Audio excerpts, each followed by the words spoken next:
క్రైస్తవులమైన మనందరము మానవునికి రక్షణను ఇచ్చే మహత్తర సువార్తను ప్రకటించుటకు దేవుడు ఏర్పరచుకున్న దేవుని రాయబారులం.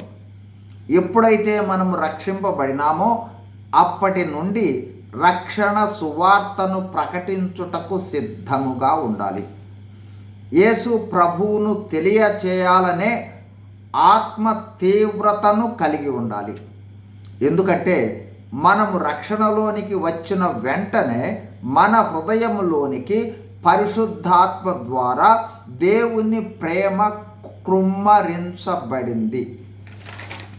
అంటే ఏ విధంగా మనము కేవలము విశ్వాసము ద్వారా మరణము నుండి తప్పించబడినామో ఆ విధంగా మానవులందరూ తప్పించబడి అందరూ పరలోకంలో ప్రవేశించాలనే కల్వరి ప్రేమ మనలను సువార్త ప్రకటించుటకు బలవంత పెడుతుంది.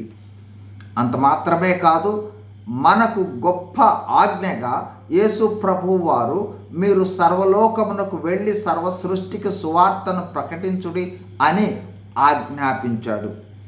ఈ వాక్యాన్ని గమనించండి.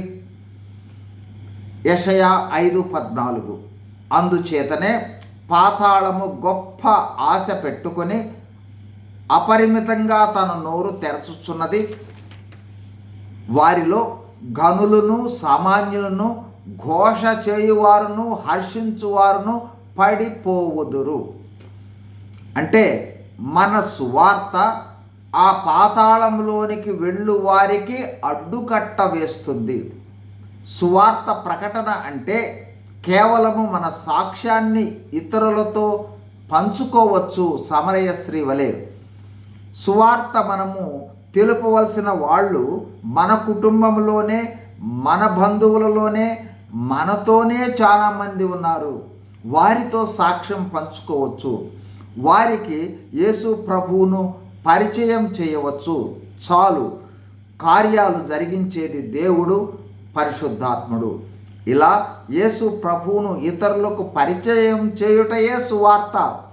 మరో విధంగా యేసు ప్రభువారి మరణ భూస్థాపన పునరుద్ధానాలను ఇతరులకు తెలియచేయుటయే సువార్త. God bless you. Thank you.